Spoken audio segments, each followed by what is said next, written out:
France Brel, nous sommes à la Fondation Jacques Brel, la fondation qui porte le nom de votre père, pour évoquer un film que vous venez de réaliser, que vous venez de présenter, qui est accessible à la demande pour les visiteurs de la Fondation Jacques Brel. Le film s'appelle J'arrive, chronique d'une vie, de Cannes à Fort-de-France, du 3 mai 1973 à janvier 1975. Vous avez reconstitué à partir d'images d'archives, mais surtout de témoignages, ce qu'ont été ces 2 années de la vie de Jacques Brel, qui démarre avec la projection au Festival de Cannes d'un des premiers films signé Jacques Brel comme réalisateur et qui s'achève après qu'il ait été opéré de son cancer une première fois et qu'il ait traversé l'Atlantique. Voilà pour résumer un peu pour ceux qui n'ont pas eu la chance comme moi de voir le film.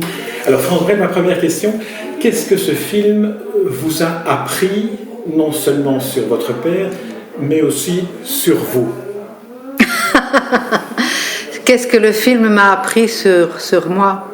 Bon, comme j'ai vécu ces événements, je ne peux pas dire que ce film m'ait appris.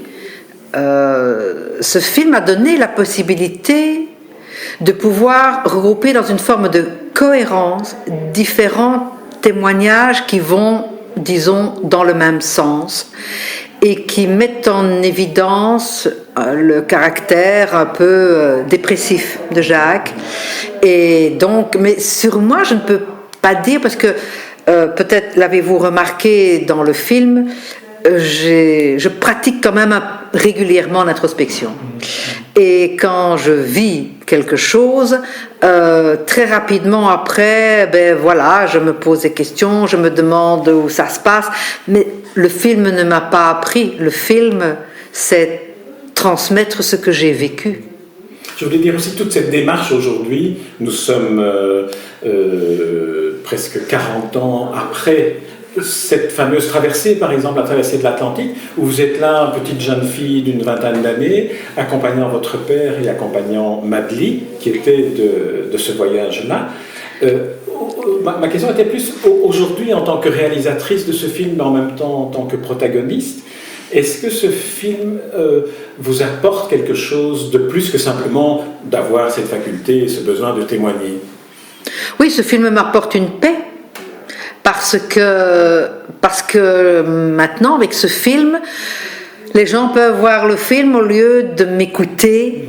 Et je suis... Oui, c'est une paix intérieure en disant, voilà, je l'ai dit. Voilà, nous l'avons dit. Voilà, nous l'avons expliqué. Et avec les véritables protagonistes, que ce soit le médecin, les amis, ma mère, et c'est vraiment une paix intérieure en disant, voilà, je n'aurais pas pu quitter ce monde sans l'avoir fait. Et j'ai bien l'intention de continuer parce que je ne suis pas là pour faire le procès de ce que les gens font. Les gens font absolument ce qu'ils veulent. Seulement, après toutes ces années, depuis le décès de Jacques, justement, il y a eu tellement d'émissions, tellement de témoignages, tellement de choses qui ont été écrites. Et c'est normal, et c'était souvent incomplet par manque d'informations. Et là, maintenant, je me dis... Voilà, là je pense que le contexte y est et on peut y voir d'autres choses. C'est une paix intérieure. Je suis très heureuse. Alors le mot contexte que vous avez prononcé est très important parce qu'effectivement, grâce à ce film et grâce au regard et aux témoignages croisés, vous parvenez à montrer la complexité d'un être et la complexité des situations qu'il a traversées. Alors je vais prendre deux exemples qui débutent le film. Le premier, c'est la mort de Jojo, cet ami qui est plus un frère qu'un ami et que l'on connaît par la chanson Jojo. Le deuxième événement, c'est le fait de se retrouver à un moment donné au Festival de Cannes, en présentant un film qui pour lui était d'une importance capitale. C'était son premier film, c'était la première fois qu'il passait de l'autre côté de la caméra, et de se trouver vilipendé par la presse d'une manière tout à fait brutale. Ces deux éléments-là ont peut-être été finalement les déclencheurs de tout ce qui a suivi. Absolument, vous avez entièrement raison. Mais je pense... D'abord, il faut savoir que Jacques, toute sa vie, a toujours été un dépressif. Donc c'est un être, et dans une des lettres on le voit d'ailleurs, toujours pas content de moi. Il y a cette phrase. Jacques n'est jamais content de lui, il se remet toujours en question. Et quand il est chanteur, que ce soit au début ou même un peu plus tard, il n'est jamais content de lui. Et c'est un être qui est dépressif, qui se pose très souvent des questions. Il est aussi dépressif que joyeux. C'est ça qui est un peu complexe avec mon père, c'est qu'on ne peut absolument pas le cataloguer dans une case. Il est les deux, les trois, les quatre et en même temps. Et donc, le Far West, c'est très dur. Seulement, ça je pense que c'est comme chacun de nous, plus nous avançons en âge, peut-être plus que les échecs sont plus difficiles à vivre, à intégrer, à assimiler. Et donc, oui, le Far West, c'est un échec. Il le prend en pleine poire, mais ce qui va être totalement irrécupérable, c'est le décès de Jojo. Parce qu'un être humain, il ne revient pas s'il est décédé, c'est fini. Et en plus de ça, là dans le film on l'évoque, mais Jacques jamais ne serait parti s'il avait su qu'il était dans un tel état, et donc il s'en veut. Je crois qu'il y a un mot qui est très important pour Jacques, c'est le remords. Et donc il a eu cet échec du Far West, il a le décès de Jojo, il a plus personne, parce que c'est un secret pour personne, l'amitié avait plus de poids que l'amour, que les femmes, et donc le décès de Jojo, ça va être une chute dans un enfer de désespoir où il faudra continuer à vivre. Et alors qu'un échec dans sa vie, il en a eu des échecs, il a eu des moments difficiles comme tout le monde, mais la perte de Jojo, ça il sait que c'est irrécupérable. Et on le voit, je pense, dans le film très bien, c'est non seulement le décès de Jojo qui était d'une certaine manière attendu puisqu'il était malade, mais peut-être davantage pour Jacques Brel, c'était le fait, de ne pas avoir été là à son chevet lorsqu'il est mort, et en second lieu, d'avoir finalement peut-être abandonné Jojo en même temps qu'il abandonnait la chanson. Ah, il n'a pas abandonné Jojo. Il n'a plus pu être aussi proche de lui, aussi régulièrement. Tout à fait. Donc il en avait besoin de Jojo. Je veux dire quelque chose d'énorme, mais à la limite, Jojo c'était sa mère. Et il avait une relation très intense à sa mère, Jacques. Donc il était très lié, très proche. Et Jojo, c'était vraiment sa mère, c'était son socle, c'était sa base, la base de sa structure. Et de savoir que Jojo est de moins en moins là avec le cinéma, puisque donc ce n'est plus Jojo qui conduit la voiture, qui regarde les éclairages en tournée. Il va toujours essayer, Jacques, quand on regarde attentivement ses films, il va toujours essayer que le réalisateur engage Jojo pour faire de la figuration. Et dans tous les films, il y a Jojo. Il faut savoir où il est, on le retrouve. Et donc ça, alors il peut le voir, mais Jojo reste son secrétaire, c'est évident. Mais le remords qu'il a eu en se disant, voilà, je suis parti trop vite, j'aurais dû rester encore 2 mois et j'aurais pu rester au chevet, ça a dû être terrible pour Jacques, oui. Alors un autre aspect dans ce film qui est à la fois bouleversant et poignant dans l'ensemble du témoignage, qui est vraiment un film qui nous touche et qui, je pense, est très proche de la manière de raconter Brel tel qu'il le faisait lui. Il y a aussi ce portrait de votre mère à travers ses interviews qui est un portrait bouleversant parce qu'il est une magnifique chanson d'amour en soi. Oui, c'est l'histoire qu'il y a entre ma mère et mon père est tout à fait exceptionnelle, totalement hors norme, parce que ce sont 2 personnages totalement hors normes eux-mêmes et qui ont tout de suite, je dirais, collaboré à la construction d'un couple pas simple à comprendre. Combien de fois n'ai-je pas entendu ma mère lisant un article, un livre, regardant une émission qui disait ces quelques mots, ils n'ont encore rien compris. Il est vrai aussi que ma mère ne s'est jamais répandue. Ma mère acceptait gentiment de temps en temps une interview, mais jamais elle aurait accepté qu'on rentre dans cette intimité qui est montrée. Et c'est vrai que dans le film, ma mère parle au public, mais elle parle au public, mais c'est moi qui l'interroge, et du coup, on a l'impression qu'elle nous fait des confidences comme si on était dans son salon. Et ça, c'est voulu. C'est ça que je voulais. Je voulais, parce que ma mère, elle n'est pas simple à faire parler. Et donc, parce que c'est plutôt une femme réservée, qui se contente d'un oui ou d'un non. Et là, il fallait que j'arrive à la faire parler comme si elle ne parlait rien qu'à moi. Et donc, vous me posiez la question tout à l'heure, qu'est-ce que ce film vous apporte ? Ben, je pense qu'en ce qui concerne ma mère, il m'apporte le cadeau de son verbe, le cadeau de son témoignage que jamais elle aurait livré comme ça. Et j'ai même la vanité de penser qu'elle parle comme ça parce que c'est moi qui pose des questions et qu'avec moi elle est dans une confiance qu'elle a avec peu de gens, je le sais, parce qu'on était très très très très proches. Je pense que ce n'est pas dans le film, mais dans la conversation que nous avons eue ensuite, que vous disiez combien, à partir du moment où vous quittez cette croisière de manière assez brutale, on le voit dans le film, vous retournez à Bruxelles, et là se noue, se soude une forme de complicité entre femmes, votre mère et vous-même, par rapport à Jacques Brel, qui est tout à fait unique aussi, qui est tout à fait hors norme. Vous devenez très complice pour tenter de comprendre, mais de continuer à suivre la destinée de Jacques et de l'autre côté du monde. Oui, donc je rentre à Bruxelles. Je suis d'abord restée, ça c'est pas montré dans le film, peut-être le suivant, je reste un mois à Fort-de-France en me disant si mon père a quand même envie de me revoir, je reste un mois à Fort-de-France au cas où il change d'avis. Mais il n'a pas changé d'avis, alors après un mois j'ai pris un avion. Il faut dire que, je m'excuse, en vous quittant, on le voit dans le film, vous lui dites au revoir au moment où vous décidez de partir du jour au lendemain, et il vous dit je ne vous dis pas au revoir, je ne te dis pas au revoir, je te dis adieu. Donc c'était très brutal comme départ, avant que vous ne restiez un mois comme vous veniez de le dire. Absolument, c'est bien de le préciser. Et donc j'arrive à Bruxelles, et là je vois ma mère qui... Enfin, je ne sais pas quel est le regard qu'elle a eu sur moi, mais en tous les cas, moi, je vois que ma mère a traversé des moments difficiles.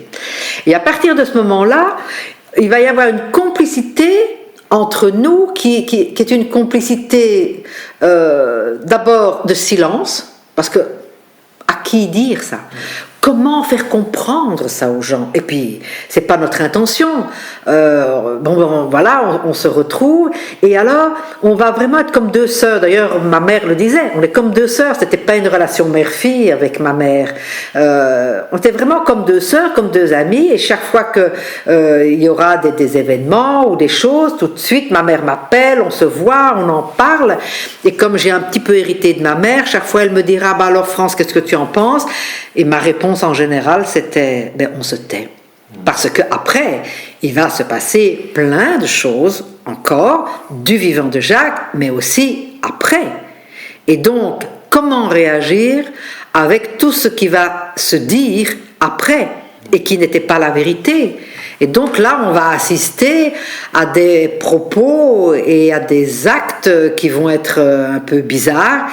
Et toujours en accord avec ma mère, on dira on se tait, on se tait. Et donc ce film, c'est ce que je vous disais, pour moi, j'en suis très heureuse parce que mais maintenant on va le raconter. Et donc voilà, je suis heureuse de pouvoir dire comme exactement je le savais avec ma mère, parce que je savais qu'elle, de son côté, avait dégusté. Elle savait que moi, ça n'avait pas été simple non plus. Et donc ça nous a renforcés, on était complices de passages difficiles et de l'assumer et de l'accepter et de l'intégrer. Et ça unit. Un des exemples que l'on peut citer de ces contre-vérités qui ont commencé à jaillir après le départ de Jacques Brel sur son bateau et tous les épisodes qui ont suivi, c'est le témoignage d'Antoine, que l'on a accusé d'avoir usurpé de la confiance de Jacques Brel en publiant un article, alors qu'on voit dans le film que Jacques Brel était tout à fait d'accord sur cette démarche. Et vous nous avez raconté, mais hors séance, que Antoine en souffrait encore après, et c'est la raison pour laquelle, d'une certaine manière, vous avez été lui donner l'occasion de clarifier les choses.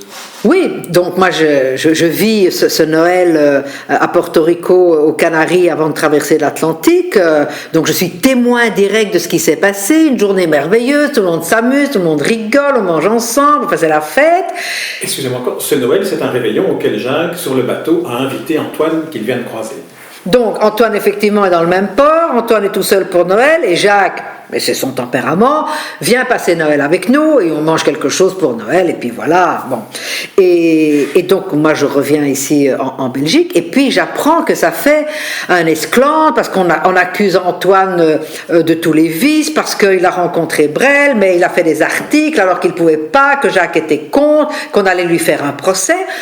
Et là, encore une fois, moi je me dis, ça s'est pas du tout passé comme ça, mais comme je ne suis pas du tout pour la polémique, je me dis, bon, ben voilà. Et un jour, mais là je date, enfin c'est longtemps après, je dirais 30 ans après, je reçois un coup de téléphone de Michel Drucker qui me dit, tu sais France, il y a Antoine qui est ici à la maison et il me raconte des choses comme quoi il souffre encore maintenant de toutes ces calomnies, de tout ce qu'on a raconté, de toutes ces rumeurs sur le fait qu'il avait publié des articles que Jacques ne voulait pas, et il souffre de ça parce que dès qu'il arrive dans un poste, un grand voyageur, on sait que c'est Antoine, et tout le monde le fuit parce que tout le monde pense qu'il a trahi Brel, alors que je pouvais témoigner que c'était pas vrai. Et grâce à ce coup de téléphone de Michel Drucker, eh bien, il me donne le numéro d'Antoine, je le retrouve avec plaisir et je lui demande de témoigner et il lui ne demande pas mieux. Parce qu'en fait, lui, il était tout seul dans son coin. Vous comprenez bien que tout d'un coup, quelqu'un qui dit « Et Brel était furieux contre Antoine », comment on va faire pour prouver le contraire? Et donc j'étais très heureux parce que, vous voyez, le temps joue aussi parfois dans le sens du destin. Et le temps qu'on laisse passer donne parfois aussi l'occasion de pouvoir rencontrer des gens qui vont nous raconter des choses avec une autre version. Et ça, c'est très important. Et j'ai joué la carte du temps. De cette manière-là, je ressemble à ma mère. Mais d'un autre côté, je voulais dire la vérité. Et de ce côté-là, je dis bien, c'est un aspect, je suis plutôt du côté de mon père pour dire les choses. Et donc, je suis très, très, très heureux parce que ce film, ça ne rétablit pas la vérité. Je ne suis pas là pour dire qu'on a raison. Mais voilà, remettre les choses dans leur contexte sans faire de drame. Voilà. En tout cas, c'est un document qui est exceptionnel à ce titre-là, exceptionnel parce qu'on a la possibilité, à travers les archives et le travail de collecte de témoignages que vous avez fait, de connaître tous les tenants et aboutissants, mais avec le recul du temps, donc sans la passion, la recherche du scoop, sans tous ces éléments-là, qui faussent la réalité telle qu'on la raconte. À ce titre-là, c'est un film modèle dans cette époque de fake news que nous vivons. Ben oui, je me méfie de l'émotion subite, elle est rarement bonne. On peut avoir une impression, on peut avoir un sentiment, mais pour raconter les choses, il faut tellement de temps pour trouver les mots, pour nuancer les propos. Et dans ce film, bon, encore une fois, là, vous avez vu les témoins, ma mère, je l'ai enregistré en 2007, d'autres des personnes en 2008, le médecin, ça devait être en 2016, 2017. Voilà, donc il faut du temps pour pouvoir parler. Il y a un temps pour la transmission. Et parfois quand je pense à tout ça, je me dis que c'est un petit peu, voyez-vous, la transmission, c'est comme avec un enfant.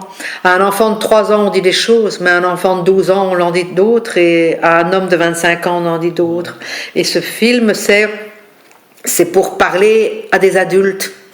C'est pas un film qui cherche le conflit, c'est un film qui tente de dire les choses de manière à la fois pudique, avec beaucoup d'affection, parce que toutes les personnes qui parlent sont admiratives de Brel, aiment Brel. Il n'y a pas de gentils et de méchants, il n'y a pas de clivage, il n'y a pas de gens qui se sont complètement trompés et d'autres non. Il y a simplement une tentative de démontrer la multiplicité d'une personnalité hors norme qui s'appelle Brel et qui lui ne vit que dans l'instant et qui est entouré de personnes qui vivent d'introspection. Je pense que ça aussi c'est intéressant, parce que les caméras de l'époque, ce sont ces témoins qui sont là, les personnes qui témoignent. Je ne sais pas si vous l'avez senti, mais en tous les cas c'est un petit peu ça qui est là, sont toutes des personnes qui prennent du recul, qui sont des caméras qui vont régler leur objectif sur tel ou tel aspect. Et Brel est le seul mec en fait qui réfléchit pas sur lui dans l'histoire. Mais il est tellement hors norme qu'on lui passe tout, quoi. De Jacques Brel, ce qui m'a surtout beaucoup frappé, je dirais beaucoup ému, c'est les choix des séquences sonores. On entend sa voix qui vient par moments évoquer ou commenter ce qu'on vient d'entendre comme témoignage longtemps après. Et ça donne parfois des frissons, comme par exemple quand il dit « Oui, j'ai 45 ans, en fait je suis en fin de vie ». On se dit quelle lucidité et quelle souffrance cela devait être pour lui, en plus de sa dépression, de vivre avec cette épée de Damoclès qu'il se mettait au plus près. Oui, mais là, il faut que je vous dise, c'est pas une souffrance pour lui, c'est une manière de vivre. C'est la première phrase du film que j'ai voulu mettre en exergue, c'est ce mouvement, la vie, c'est un chemin, c'est pas une destination. Et quand il y a cette interview, effectivement, je vais revenir sur les interviews, quand il dit voilà, j'ai 45 ans et je sens que j'en ai plus pour longtemps, et il dit et je suis dans le désespoir. Et il précise, le désespoir n'est pas triste, le désespoir, c'est ne pas avoir d'espoir. En fait, mon père a rarement attendu des choses. Je vous dis ça et au moment où je vous le dis, j'ai envie de dire le contraire, parce qu'en fait, il attendait énormément des autres. Il voulait être aimé. Aimer, c'était un autre registre pour lui. Mais être aimé, oui. Donc, il dit à la fois qu'il n'attend rien, mais il attend beaucoup. Mais pour revenir aux interviews, il fallait évidemment que Brel puisse parler. Et donc, on a été chercher, mais on a des kilomètres et des kilomètres d'interviews ici. Et donc, on a été chercher des documents qui sont effectivement comme si Brel était... D'abord, c'est le seul gars que j'ai pas filmé, on est d'accord. Mais il est très présent. Ouais. Et ça, c'est très important. Il est là, il commente. Quand on parle des filles, il parle c'est quoi les filles, c'est quoi mentir, c'est quoi une femme, c'est quoi le voyage, c'est quoi qui est complexe. Et il est toujours là. Et il est là avec ses lettres. Aussi. Et donc, il y a une présence, mais qui est indispensable. Ces lettres qui sont d'ailleurs lues en voix off et qui sont lues d'une très belle manière, très intense et en même temps presque très intime. C'est un comédien qui les lit, mais on a l'impression qu'il a une sorte de lien presque... Absolument, donc c'est Yvan Morane, comédien, qui lit les lettres. Et voilà, j'ai rencontré Yvan Morane, que je connaissais son existence, mais je ne l'ai rencontré qu'en 2017 ou 18, donc il n'y a pas tellement longtemps, encore une fois. Et donc Yvan Morane, c'est qui ? C'est l'un des fils de Jean Serge. Les Bréliens connaissent Jean Serge, qui est un nom d'emprunt, et Jean Serge est journaliste à Europe 1. Et ça fait des années que Jean Serge suit Brel. Et ça fait des années que Jean Serge fait des émissions qui s'appelaient Brel en liberté avec mon père. Et il a notamment fait une série merveilleuse d'émissions avec Brassens et Brel. Chez lui, il mettait le micro et en avant, ça discutait. C'était ces soirées, ces émissions passaient sur Europe 1 le jeudi. Il faisait plusieurs séries à la fois, etc. Et Jean Serge, et Yvan Morane, est donc le fils de Jean Serge. Et de savoir que, ayant rencontré Jean Serge il y a peu d'années, je vois cet homme. J'apprends qu'il est comédien, je vais le voir en scène, et quand je le vois en scène, je me dis, c'est lui qui doit lire les lettres, parce que j'ai l'impression que c'est l'ami Jean Serge, bien sûr par son fils, c'est l'ami Jean Serge qui lit les propres lettres de son ami. Et pour moi, il y a une espèce de boucle. J'aime bien les boucles, parce que ça donne une force aux choses. Et voilà, et j'ai beaucoup de tendresse pour Jean Serge, qui est un homme d'une très grande élégance, décédé maintenant. Et le fait de savoir que c'est son fils qui lit les lettres, voilà, j'ai encore un fil de plus. C'est une anecdote qui aurait plu à Jacques Brel, ça, cette synchronicité intergénérationnelle. Oui, et c'est vrai que dans le film, par exemple, on parle beaucoup d'Arthur Gelin, qui est un homme pour qui j'avais beaucoup de tendresse, un grand ami de la famille, ami et chirurgien, mais bon, c'est pas lui qui a opéré. Mais comme il n'était pas là, j'ai demandé quelques mois à son fils, et c'est pareil. Et alors en plus, comme je suis la fille de Jacques, alors après le fils de Jean Serge, le fils d'Arthur, voilà, pourquoi pas ? Pourquoi pas ? C'est peut-être parce qu'il faut attendre au moins une génération avant de pouvoir évoquer nos pères ou nos mères dans le cas d'espèce.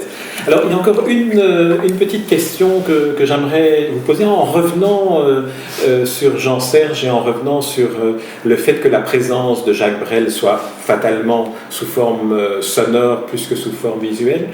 Est-ce qu'il n'y a pas dans tous ces enregistrements radiophoniques de Brel une démonstration de la capacité incroyable qu'il avait à formuler des évidences de manière presque... Il parlait en aphorisme presque. Jacques ne parle pas, il décrète. Et il a un sens de la formule qui est extraordinaire. Et il le sait très très bien. Et donc il y a des perles dans les... et on sent vraiment que c'est une intelligence verbale, c'est pas une intelligence structurée, c'est pas une... moi je vois bien, je suis dans ces interviews en permanence, il doit mettre le démarreur. Et donc je vois très très bien, on lui pose une question, il commence par 3 mots qui n'ont absolument rien à voir avec la question, et paf, c'est parti. Et c'est comme ça tout le temps avec lui. Et bon, c'est comme ça qu'il fonctionne. Mais c'est énorme, énorme. Et comme Jacques est très bavard, il a répondu à plein de journalistes. Ici, si on veut avoir les feuilles imprimées de ces interviews, je dois vous remettre un paquet de 2000 pages. Voilà. Et donc en plus des lettres. Mais voilà, tout ça alors est rangé de manière chronologique. Et je ne sais pas si vous l'avez vu ou entendu, mais en fait, il parle très souvent de la même chose. Partir, toujours partir, bouger. La réponse aux questions, c'est il faut bouger. Ce qui n'est pas une réponse, mais c'est sa seule réponse. Un des premiers noms de référence qu'il cite d'ailleurs, c'est Vasco de Gama. Oui. Et on pourrait imaginer que c'est de là que vient cette vocation aussi de faire le tour du monde, de monter sur un voilier, d'apprendre comment se déplacer de manière artificielle, comme il le dit au début du film. Certes, je suis d'accord avec vous, mais je pense qu'au-delà de Vasco de Gama, en fait, le rêve de mon père, son rêve, c'est d'être un héros. Il a voulu être un héros. Et il n'a pas été un héros, au sens où il l'entendait lui. Oui. Il est un héros pour les autres, mais c'est différent. Mais lui, son rêve, c'était d'être un héros. Et alors c'est vrai, dans ce que j'écris, je mets vraiment ça en avant parce que c'est fondamental. Je crois que ce qui se passe dans la vie d'un individu, dès qu'il est tout petit, il y a des attirances et je pense que son envie d'être un héros, et c'est très intéressant parce que dans le film on en parle, c'est que le héros de mon père quand il est gamin, c'est son frère. Et donc son frère qui a 5 ans de plus que lui, c'était son héros. Et ce qui est très intéressant, vous avez vu, Jacques apprend qu'il est malade, son frère l'appelle, ce qu'il ne fait jamais, mais parce qu'il est dans des circonstances particulières. Et Jacques prend l'avion, alors qu'il est malade, et il va vers son frère, qui est son ancien héros. Et donc, c'est dit dans le commentaire, et Jacques dit en fin de soirée à son frère, j'ai le cancer, parce qu'en fait, et c'est pour ça que le témoignage dit, et l'autre est un peu troublé, Pierre est un peu troublé, bien sûr, comme si Jacques était à la course au destin avec son frère. Et ça, je crois que c'est fondamental chez lui. La notion du destin et la notion du héros sont 2 notions très importantes qui poussent Jacques à faire des choix et à bouger. Parce qu'un héros, ça bouge. Alors que dans ce cas-là, son frère Pierre l'appelait finalement pour une affaire de cœur. Vous avez tout compris. Qui était anecdotique. Donc il aurait très bien pu régler ça autrement ou bien ne pas se déplacer dans ces circonstances. Voilà. Il l'a fait quand même. Oui. Et enfin, il y a beaucoup à dire. Dites-moi, alors il y a beaucoup à dire. Ce film est annoncé comme étant le premier d'une série. Alors, qu'est-ce que nous réserve l'avenir et quand aurons-nous accès à ces films que maintenant, après avoir vu celui-ci, on attend avec une impatience décuplée? Ben écoutez, il y a 1 an, j'ai présenté la bande-annonce et les journalistes sont partis d'ici en disant on est très impatients. Et ils ont attendu 1 an. Donc, si vous voulez bien avoir la patience encore d'1 an, je pense que le suivant sera là, mais il faut qu'on travaille. On a une toute petite équipe, on fait tout en interne. On est reconnu par personne. Ça fait 40 ans que je travaille comme ça. Et voilà, il y a quand même une exigence pour on veut présenter quelque chose de convenable et il faut du temps. L'autre projet que vous avez évoqué, sur lequel vous travaillez, c'est un livre aussi. Alors, quel sera le contenu du livre par rapport à la série de films et où en êtes-vous? Alors, le livre commence en 1909, c'est-à-dire le moment où mon grand-père, le père de Jacques, qu'on a toujours décrit comme un industriel qui ne pensait qu'à l'argent, en fait, il faut savoir que mon grand-père avait en lui 2-3 gènes d'aventure. Parce qu'en 1909, il quitte Bruxelles pour s'installer au Congo, où il va passer une vingtaine d'années. Et donc, si Jacques aime l'aventure, c'est parce qu'il a peut-être aussi hérité de gènes de son père. Et donc, je commence en 1909 et j'en suis pour l'instant en 1947, quand Jacques rencontre une personne fondamentale dans sa vie, qui est Hector Brendonx, dans le mouvement de jeunesse de la Franche Cordée. Mouvement de jeunesse où Jacques va découvrir l'amitié, la camaraderie, et où il va chanter ses premières chansons, et où il va rencontrer des gens qui ont d'autres valeurs que les valeurs familiales. Et c'est fondateur chez lui, parce que toute sa générosité à l'autre, c'est là qu'il la trouve. France Brel, je vous remercie pour cet entretien improvisé et je vous laisse retourner à vos archives sonores notamment. Il faudrait peut-être penser à publier aussi des archives sonores sous forme de podcast ou de disques. Et pour le prochain film que nous attendons avec impatience. Merci France Brel. Merci beaucoup à vous.